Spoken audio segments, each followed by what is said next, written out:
My husband surprised me one day by saying he wanted to use the $1 million I inherited to renovate our family home. He said with a grin. I was stunned, barely able to speak. My father had passed away, leaving me the inheritance, but I hadn't told my husband about it. I'd been considering divorcing him because he was too controlling, and I didn't want him knowing about the money since he was always greedy for it. But how did he find out? When I asked him, he confessed to threatening my mother to spill the secret. I couldn't believe his audacity. I fumed as I'd argue with my husband, but he just smirked and said, "Doesn't matter what you think. The deal's done. Your yelling won't change a thing." Now, I'm Caroline, 28 years old, working at a big bank. Always wanted to tie the knot, but my busy job didn't leave much time for dating. So I took a chance and signed up with a matchmaking agency. That's where I met Robert, a cheerful delivery driver a year older than me. In my line of work, I hardly meet any women.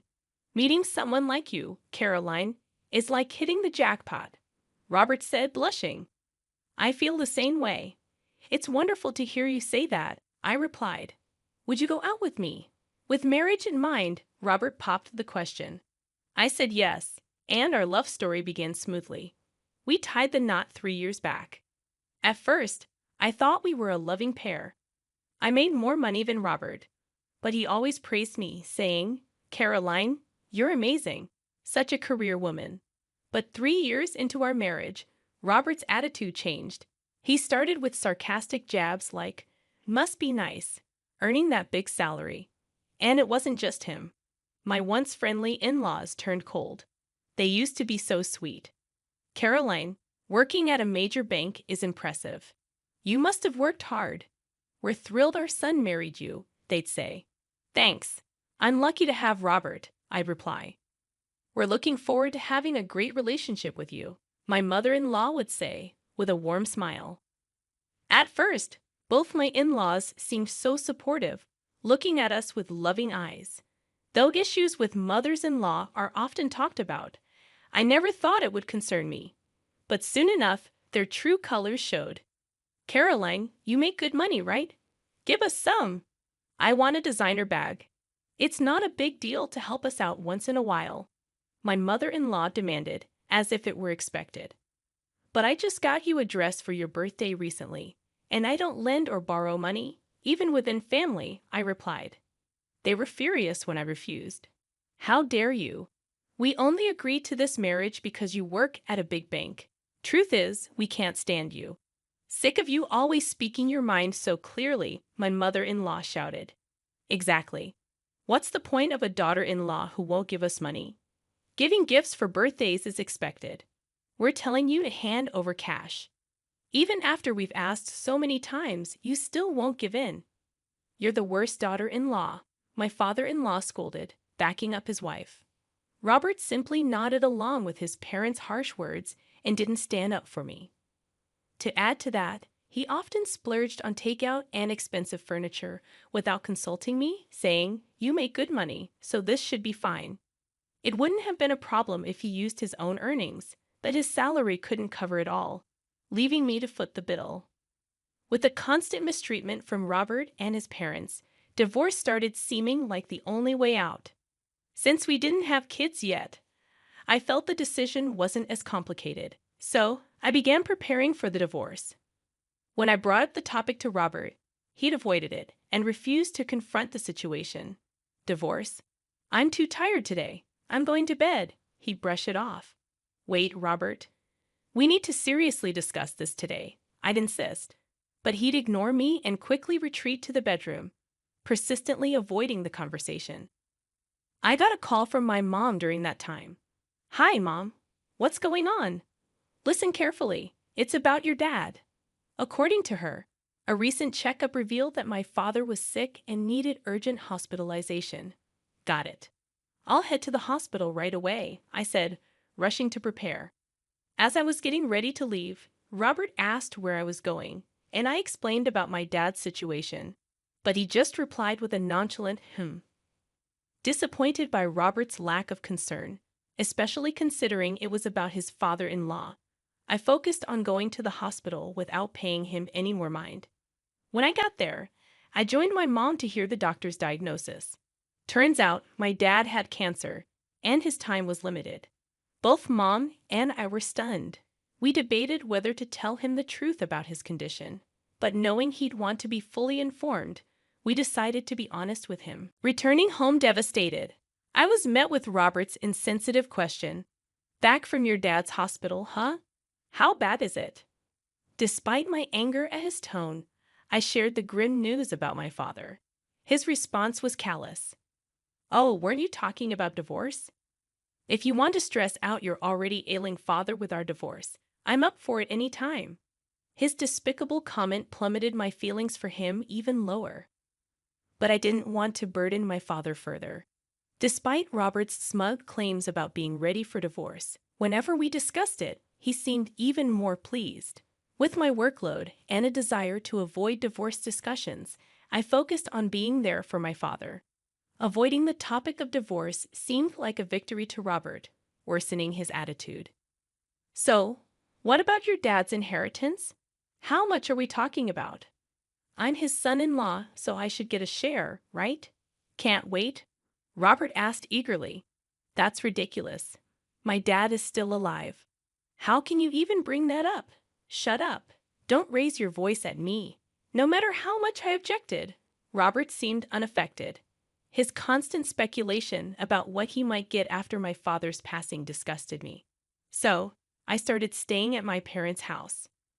I told my mom that I'd be staying there for a while since it was closer to the hospital. After some time, my father passed away after his battle with illness. He left this world peacefully, as if he were asleep. My mom and I cried so much it felt like we'd run out of tears. But with funeral arrangements to be made, we couldn't dwell in our sorrow. I called Robert to inform him about my father's passing and the funeral date. Although I still wanted a divorce, I felt obligated to let him know since we were technically still married. So, your dad finally passed away. Sorry for your loss. I don't feel like attending the funeral. Too much of a hassle, he said casually.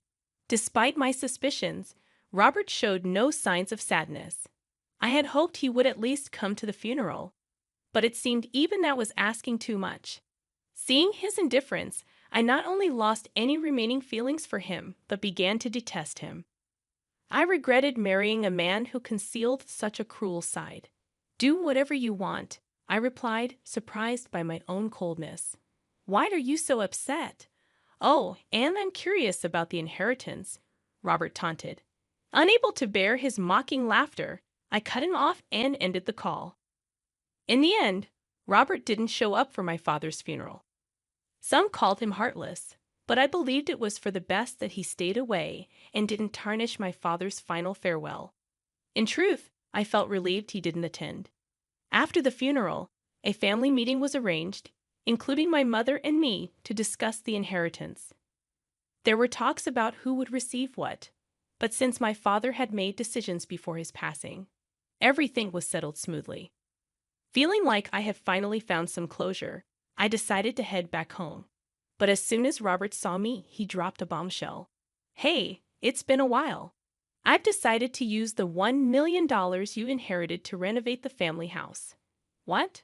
I was so taken aback that my voice faltered. I hadn't discussed the inheritance situation with Robert. How did he know about the $1 million? And why was he planning to spend it on home renovations? Still reeling from the shock, I asked Robert, "What do you mean? I have no idea about any large sum of money."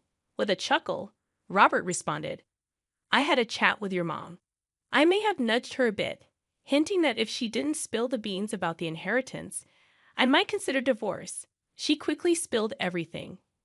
It turned out that Robert had coerced my mother into revealing details about the inheritance. "You're despicable, threatening my mother like that just to find out." "That's a low blow," I exclaimed, my voice rising without me even realizing it. "I don't care. The renovations are already underway with that $1 million. You did what?" "Yep, lucky me for snagging that cash." "Good thing we're still hitched," Robert retorted smugly. While I was preoccupied with funeral arrangements and other tasks, Robert had already arranged for the renovations using the inheritance. I was speechless. You're obsolete now, but I'm feeling generous. You have two options: move in with my folks or file for divorce. Robert's smirk was downright repulsive. I sighed deeply and replied calmly, I choose divorce, but I won't regret it. Robert laughed dismissively, as if I'd regret anything. With that, he handed me a lawyer's business card. From now on, we'll handle everything through this lawyer. And don't forget to transfer the inheritance to my account, he added. Silently, I packed my belongings and left. Even as I walked out the door, Robert kept reminding me, don't forget about the inheritance. When I recounted everything to my mother, she seemed taken aback. She hadn't realized how strained things were between Robert and me. She also apologized for divulging details about the inheritance to Robert. It's all right, Mom. I should have told you everything. But Robert threatening you is the worst part. I reassured her, then asked if I could stay at our family home until I found a new place. She readily agreed. The following day, my phone buzzed incessantly with calls from Robert, all of which I ignored. Eventually, Robert showed up at my parents' house, ringing the doorbell persistently and causing a commotion. Despite my attempts to ignore him, Robert refused to leave and continued to shout loudly outside. Hey, open the door. I know you're in there. Feeling overwhelmed by his aggressive behavior, my mother suggested, Caroline, maybe you should talk to him to prevent any further disturbance for the neighbors. It might not lead to anything productive, but if things escalate, we'll call the police. All right, I understand, I replied reluctantly. With Robert showing no signs of leaving, I reluctantly opened the door partially, leaving the security chain latched. This is getting out of hand, Caroline. When are you transferring that $1 million? I can't afford the renovations without it, Robert shouted, attempting to shake the door and break the chain. Remaining calm, I responded to Robert, it's under consideration. Confused by my reply, Robert looked puzzled and asked, what do you mean, under consideration? I confronted him with the truth, saying, what I inherited was my father's vacation house.